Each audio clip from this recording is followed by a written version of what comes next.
wisata halal ya. Yang terpenting adalah menjaga ketauhidan. Ada love di bawah Ensol Tower. Orang tulis namanya di situ, digembok, nanti cintanya akan abadi selamanya, hubungannya abadi. Makanannya apa? Nombok nolat, udah skip, itu nggak masuk dalam halal. Halal certified restoran, di mana ini tidak semua negara memang mempunyai badan hukum seperti di Indonesia di MUI, di Myeongdong banyak tuh food stall yang merasang aja tuh halal. Sebetulnya ditanya lagi, belum tentu itu halal. Kenapa? Ternyata alasan mereka adalah melihat konter yang halal kok ramai sekali gitu. Jadi mereka tempel aja halal. Tanpa mereka paham itu apa gitu. Yang mereka tahu nggak ada babinya aja. Orang-orang yang jalan sendirian, misalnya solo traveler, udahlah gampang aja cari kebab. Hati-hati, kebab di sana belum tentu halal. Oh really? Yes, ada nih sapi, ini ayam, ini babi, ada. Serius itu.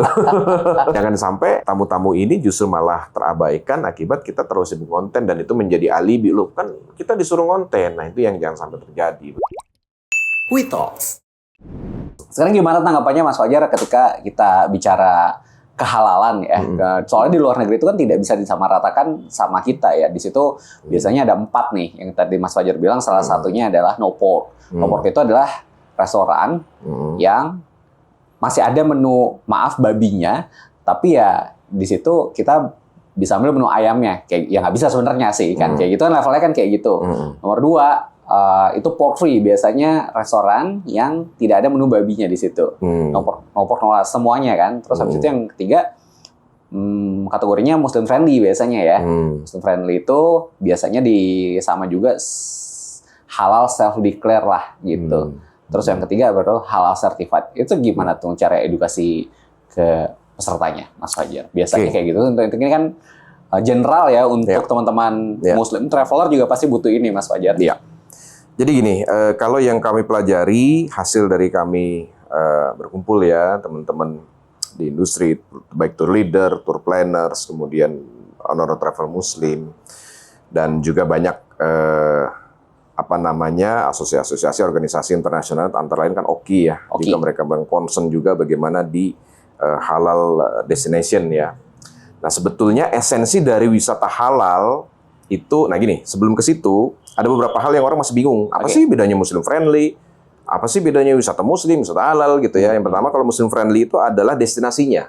Lebih kepada Muslim friendly destination. Jadi contoh yang Muslim friendly destination sejauh-jauh kita deh di Indonesia. Tapi Indonesia pun specifically seperti apa yang baru masih friendly destination adalah Lombok ya, Nusa Tenggara Barat, Aceh, Sumatera Barat dan Jakarta. Yang lain belum. Even itu Indonesia adalah the largest Muslim population in the world.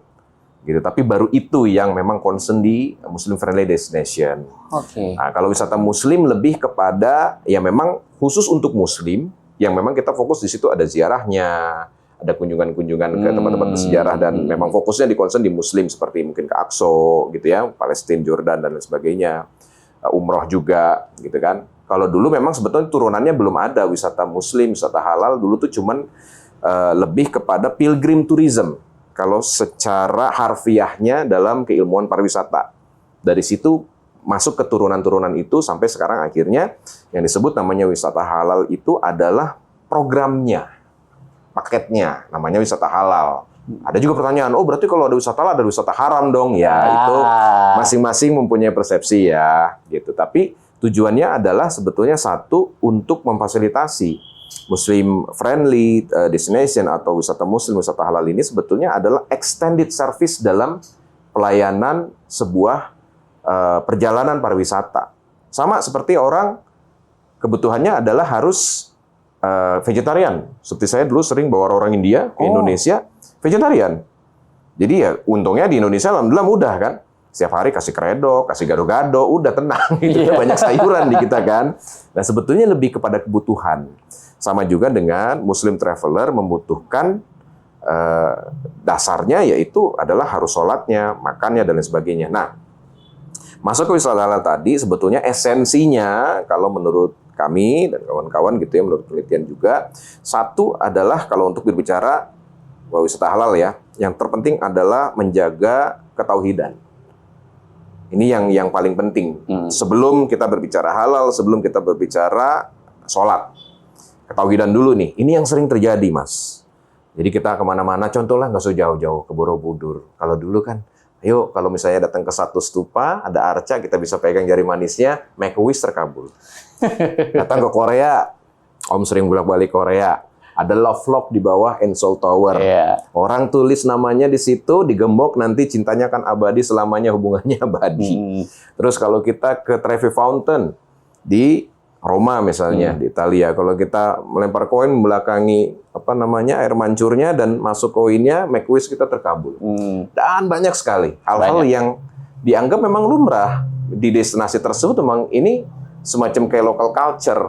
Sama juga ke Jepang, kalau kita ke ke Asakusa gitu kan, ada Jamsi itu minta nasib. Kalau dulu kan lucu-lucuan aja sebetulnya gitu kan, pengen tahu kayak gimana sih gitu dulu, kan. Dulu gitu kan. Nah, ini jadi hal-hal ini yang ternyata itu yang paling esensi. Satu, menjaga ketauhidan, jangan sampai ada yang hal-hal ataupun tempat-tempat wisata yang kita ajak ke sana. Kalaupun memang ada ke sana, kewajiban seorang tour leader muslim wisata halal adalah memberitahukan bahwa ini nggak boleh. Memang mereka melakukan itu, tapi kalau dalam Islam ini tidak boleh. Tapi itu kan walaupun cuman iseng, untuk konten, untuk bercanda. Hati orang siapa yang tahu? Kita nggak pernah tahu kan hati kita, makanya sebaiknya kita hindari. Adapun kalau ada yang tetap melakukan itu, kita sudah berlepas. Itu satu. Kedua, mengenai sholat. Jadi bedanya kalau wisata halal itu, kita memfasilitasi ke tempat-tempat sholat. Baik itu masjid di negara-negara tertentu, di masing-masing kota, ataupun kalau nggak ketemu masjid, kita fasilitasi biasanya di restoran. Restoran halal yang mereka memang bisa kasih space gitu. Dan dengan adanya wisata halal ini, kita bisa memakmurkan sebetulnya masjid-masjid di negara lain, gitu kan. Itu insya Allah kita ke situ. Dan yang ketiga ini adalah mengenai kehalalan makanan. Nah, ini esensinya juga ada beberapa poin tadi. Kalau tadi yang Om sempat sebutkan Nopok Nolat itu tidak masuk dalam kategori wisata halal. Itu udah skip. Kalau makanannya apa Nopok Nolat, udah skip, itu nggak masuk dalam halal. Walaupun nggak ada babinya, tapi ayamnya kan nggak disembelih secara syariat. Sapinya nggak disembelih secara syariat. Kedua. Ketiga, ada alkoholnya nggak campuran makanannya. Jadi sebetulnya ada beberapa poin. Yang pertama adalah satu, halal certified restoran. Di mana ini tidak semua negara memang mempunyai badan hukum seperti di Indonesia di MUI atau mungkin Jakim kalau Malaysia, di Singapura juga ada, di Thailand juga ada, Jepang juga ada, ya NAHA Association. Nah, ini sertifikat halal, jadi restoran tersebut sudah disurvei, sudah ditangani, mendaftarkan dan mendapatkan sertifikasi halal dari badan-badan halal tersebut. Yang kedua adalah yaitu tadi self certified halal restoran. Jadi memang belum ada logo halal, belum mendapatkan sertifikasi halal dari badan tersebut, tetapi mereka mendeklar bahwa restoran kita halal kok. Apa buktinya? Biasanya kami kalau tour leader datang ke sebuah restoran baru nih, misalnya yang halal gitu, kita cek dulu. Karena mereka hanya tempelkan aja kan tulisan halal gitu kan. Biasanya kita tanya, boleh nggak kita cek? Benar nggak daging itu kan? Oh, mereka dengan senang hati. Sebentar ya, saya ambilkan. Karena rata-rata kalau di sana tuh pakainya daging frozen food. Karena untuk halal butchery itu nggak sembarangan. Kayak kita kan bisa potong di belakang rumah. Dalam aja, di sana nggak bisa. Jadi mereka harus beli daging halal di tempat yang khusus. Makanya di frozen. Ini loh, kita ada logonya halal ya, dibilang. Oke. Yang kedua adalah, ada nggak alkoholnya? Dia jual alkohol nggak? Nah, ini yang kadang masih menjadi perbedaan pendapat juga ya. Ada yang nggak boleh sama sekali, yang masih ada alkoholnya. Oke, tetapi yang terpenting adalah pastikan campur nggak dia gelasnya dengan gelas yang disajikan yang lain. Tapi mostly mereka menyatakan bahwa nggak dicampur, kita pisahkan kok gitu untuk gelasnya.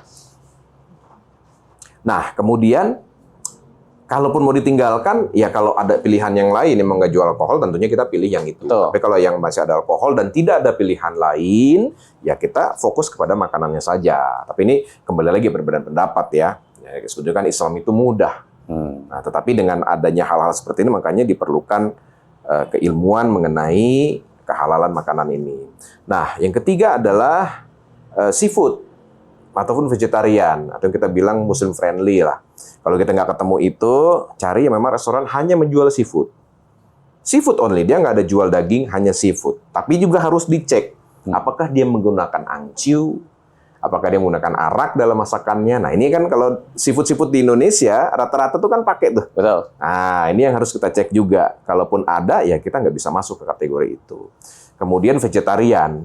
Vegetarian ini sudah pasti tidak ada menjual daging-dagingan. Apapun itu, mau ikan, mau segala macam nggak ada. Tetapi itu tadi, tanyakan lagi dressingnya ada nggak menurunkan kandungan alkoholnya. Jadi memang sampai ke situ. Makanya dalam kehalalan itu ada titik kritisnya, titik kritis halal yang perlu kita perhatikan di situ. Bahan dasarnya halal, ya kan?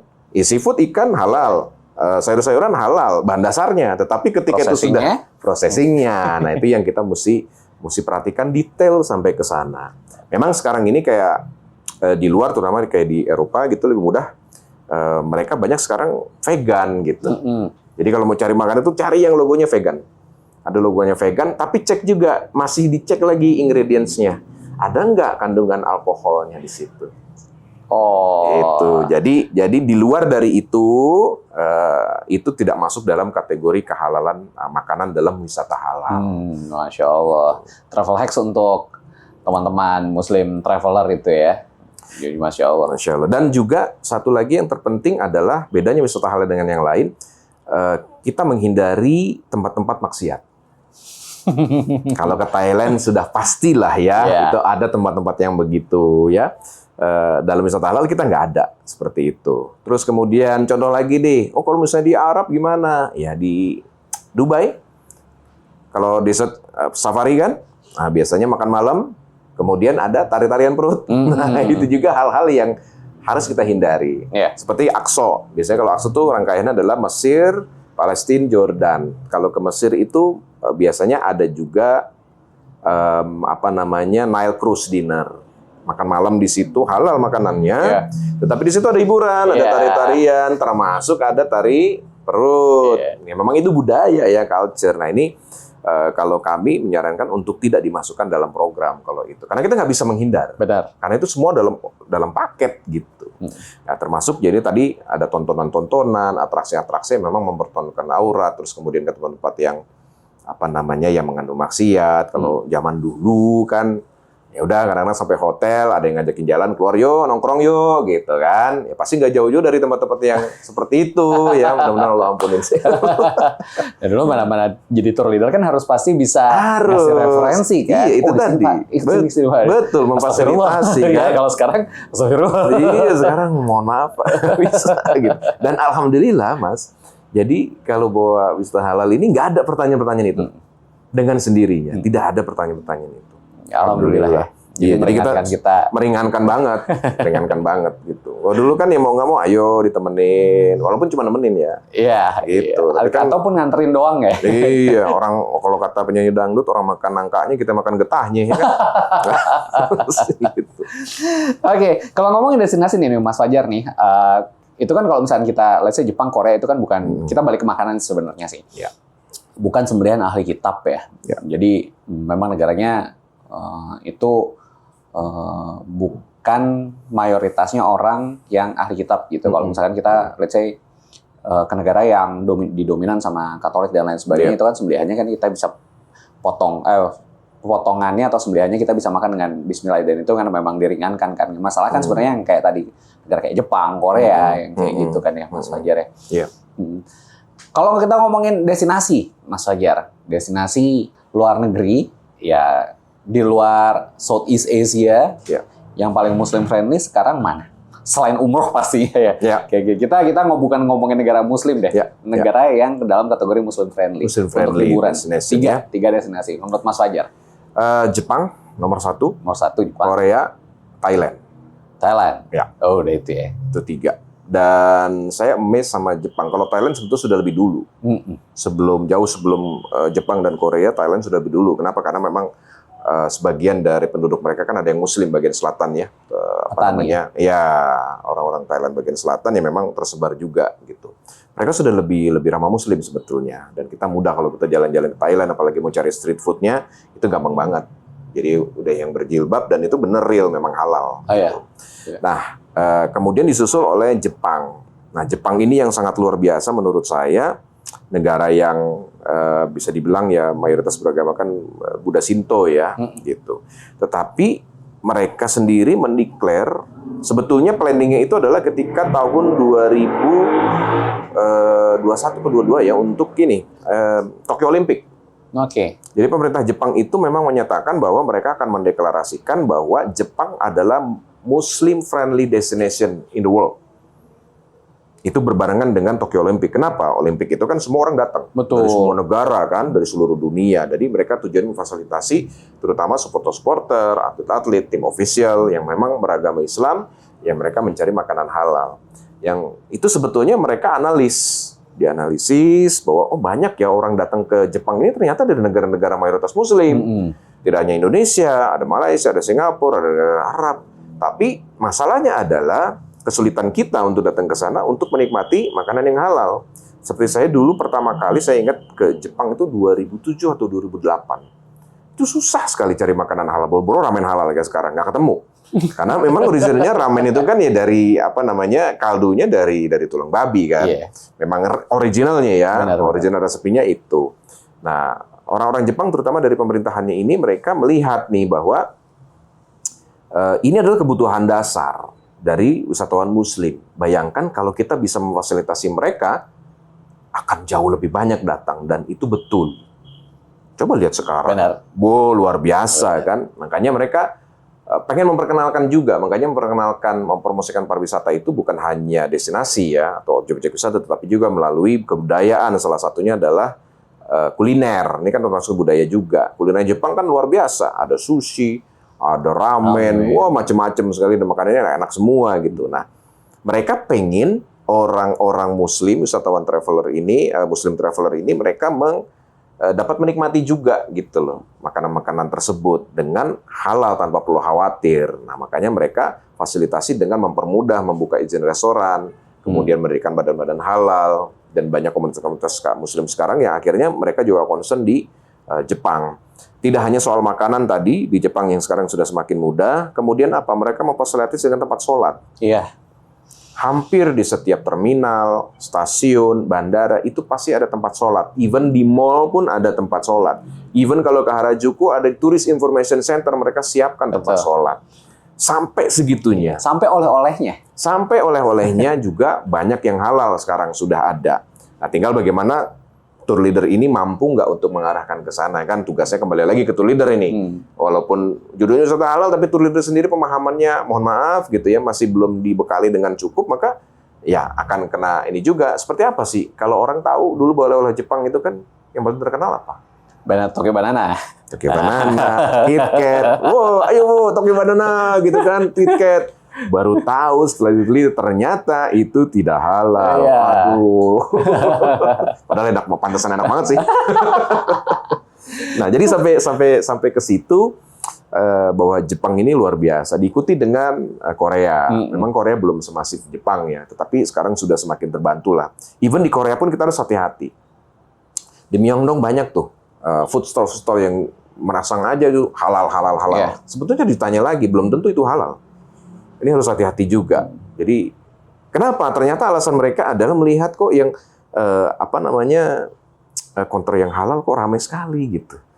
Oh halal, jadi mereka tempel aja halal. Tanpa mereka paham itu apa gitu. Yang mereka tahu nggak ada babinya aja.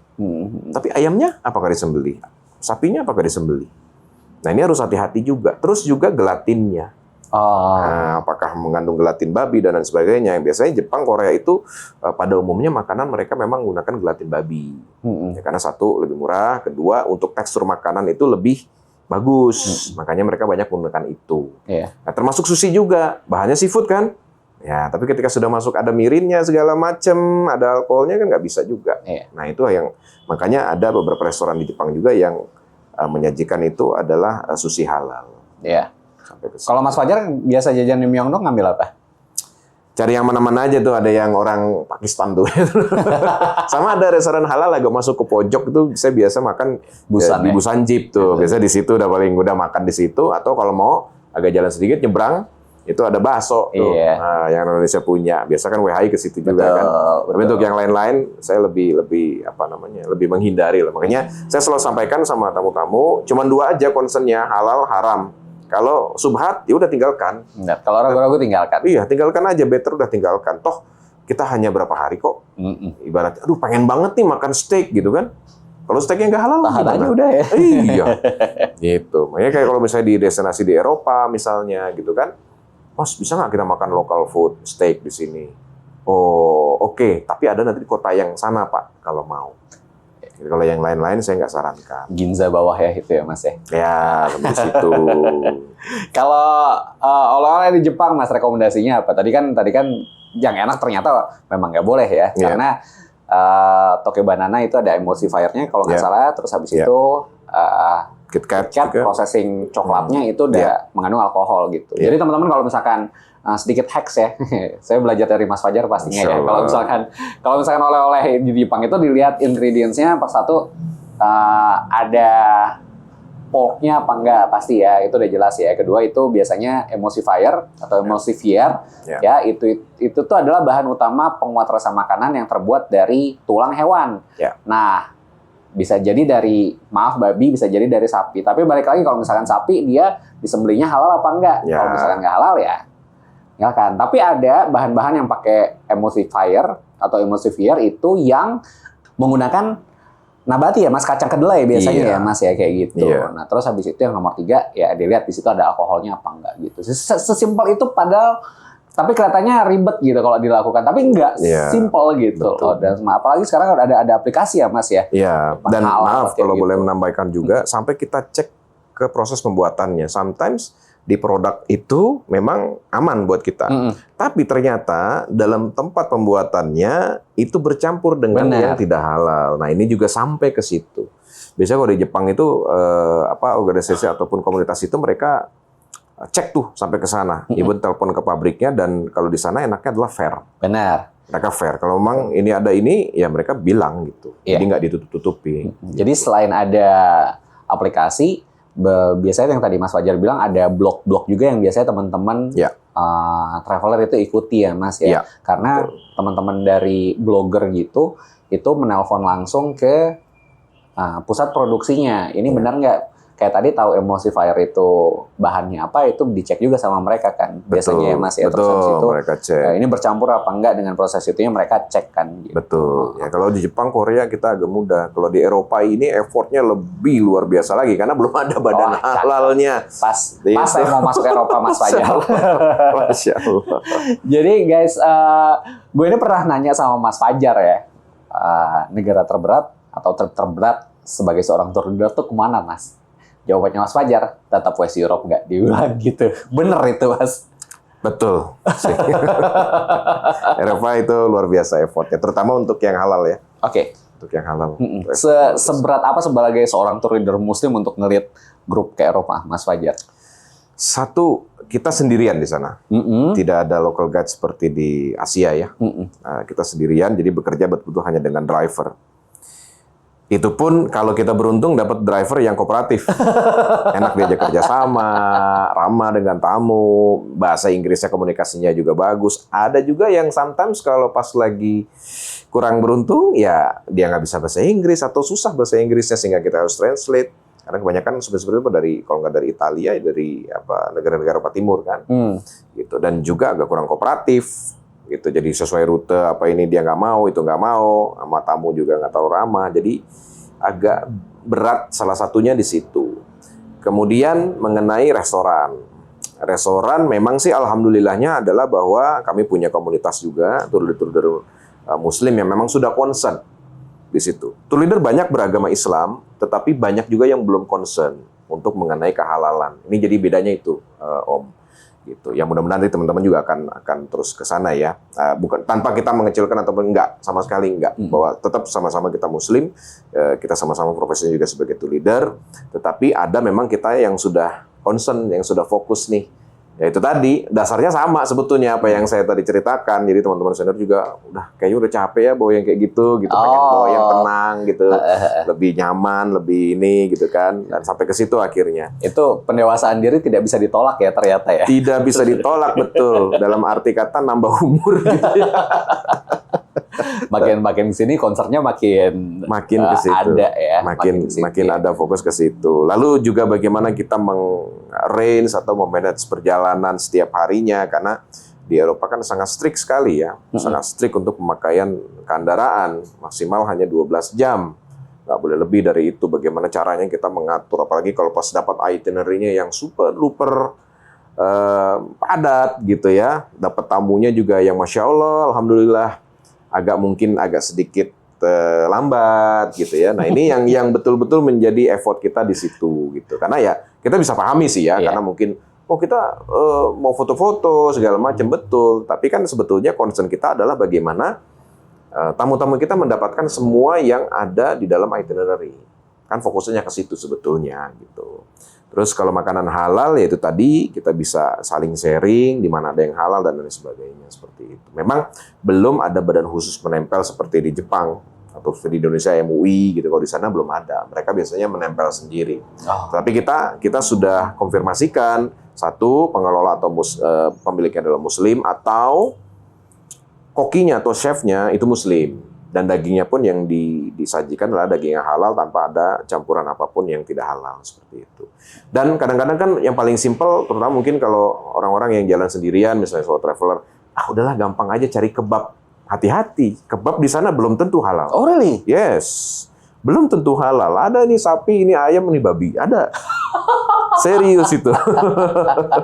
Serius. Jadi harus hati-hati kalau yang ada di kepala kita kan kalau sudah ketemu kebab pasti halal nih orang Turki Muslim kan? Betul. Nah ternyata belum tentu. Kita harus tanyakan lagi. Masya Allah. Harus dalam lagi. Harus dalam lagi ya, Mas Fajar ya. Betul. Ini Mas, tadi berhubungan dengan teman-teman tour leader yang mungkin pengalamannya masih minim ya. Soalnya kan sekarang banyak juga gitu tour leader. Maaf tanpa mengecilkan siapapun ya, teman-teman ya. Minim pengalaman, bisa ngonten, jalan jadi tour leader. What do you think about that? Ini pun yang sering menjadi perbincangan ya di antara kami para profesional tour leader, terutama yang sudah memang sudah cukup lama gitu ya. Memang kita nggak bisa lawan ataupun kita hindari fenomena ini. Memang zaman terus berubah kan. Tapi sebetulnya yang tadi dibilang, sebetulnya konten kreator terus tiba-tiba jadi tour leader gitu ya. Saya cuma bilang, semua orang bisa jadi tour leader kok. Asal belajar. Kalau dipelajari bisa. Semua orang udahlah yang penting bisa ngonten, yang penting pernah keluar negeri. Oke, bisa jadi tour leader, tapi pilihannya adalah mau jadi tour leader yang seperti apa? Apakah tour leader yang memang profesional? Apakah tour leader yang penting sekedar namanya tour leader? Karena ini berbeda. Karena beda, Om. Kalau menurut saya, menurut kami, konten kreator dengan tour leader itu berbeda. Beda sekali. Kalau konten kreator memang fokusnya di konten. Dia ngambil gambar, video, segala macam. Selesai ambil gambar, dia ngedit. Jadi bukan fokus ke tamu. Saya pernah juga mengikuti itu, bawa travel yang memang mereka concern juga untuk dapat kontennya, untuk pulang. Saya coba ikuti. Karena kami juga belajar kan. Bukan berarti kami langsung anti, enggak. Justru kami belajar, justru kita datangkan teman-teman yang memang jago di situ. Yuk, ajarin kita yuk bagaimana caranya konten, ngambil gambar segala macam. Jadi kamu pun belajar. Memang Masya Allah. harus terus belajar sebenarnya. Tour leader itu harus terus belajar. Saya coba itu lakukan, fokus di konten, di bus, edit. Karena itu harus setiap hari naik kan. Iya. Dan once in a lifetime, first time in the lifetime, selama saya berkarir jadi tour leader, jadi guide, baru pertama kali tamu ada yang ngomong, Mas, lagi sibuk ya, main handphone terus. Oh. Itu di bus, Mas. Waduh, saya di situ langsung. Ini pertama kali saya diginiin sama tamu nih. Nggak marah sih, tapi maksudnya ini nggak bener nih, gitu. Ini nggak benar buat kita sebagai tour leader ya memang kita fokusnya apa sih selain tamu? Even kita sendiri kadang-kadang juga nggak sempat makan, telat makan, ya kan? Merasakan sendiri kan? Yang penting tamu deh. Iya, nggak mungkin tamu belum makan kita makan Nggak mungkin, apalagi itu kan. Waduh, saya bilang kayak nggak bisa nih. Akhirnya saya pulang, kemudian saya bicara dengan ownernya, saya bilang, Bu, mohon maaf kalau next saya masih percaya untuk bawa lagi. Mohon maaf, saya nggak bisa kalau untuk ngedit. Kalau saya ngambil footage boleh. Oke, saya lakukan kalau saya ngambil footage, tapi mohon maaf kalau ngedit, mohon maaf saya nggak bisa. Kenapa? Ya saya ceritakan gitu. Ini ada tamu langsung kan melihat seolah-olah bahwa kita ini main handphone loh. Padahal tuh kita lagi kerja juga kan. Cuma karena tamu ngelihatnya main handphone terus sibuknya masih gitu. Padahal, aduh Bu, ini izin saya lagi ngedit gitu loh. Itu nggak enak banget Mas. Sumpah nggak enak banget. Makanya dari situ, kalaupun mau, oke, saya ambil footage-nya saja. Silakan dari kantor harus ada tim editing. Memang sekarang pada akhirnya travel agent ini juga harus berbenah kan. Benar. Mau nggak mau harus punya tim editing sendiri, harus punya tim konten sendiri. Sebetulnya kalau fenomena kebutuhan konten ini bukan baru belakangan tahun ini aja, Mas, terutama setelah COVID ini kan. Oh ya. Sebetulnya dari zaman dulu. Kalau dulu tuh kan masih fotografi sama handycam. Betul. Biasanya travel itu mereka memberangkatkan lagi. Ada tour leader khusus fokus di tamunya, ada lagi satu khusus untuk ngambil gambar. Entah itu video, dulu kan handycam ya, Iya. terus fotografer itu khusus. Karena fokusnya dari travel agent itu adalah bukan hanya kepada konten, tetapi apa? Service excellence. Iya. Bagaimana tamu ini bisa repeat. Lalu bagaimana dia mau repeat kalau frontlinernya sendiri, maaf gitu ya, mungkin kelihatan nggak profesional, tidak terlalu aware dengan tamunya segala macem.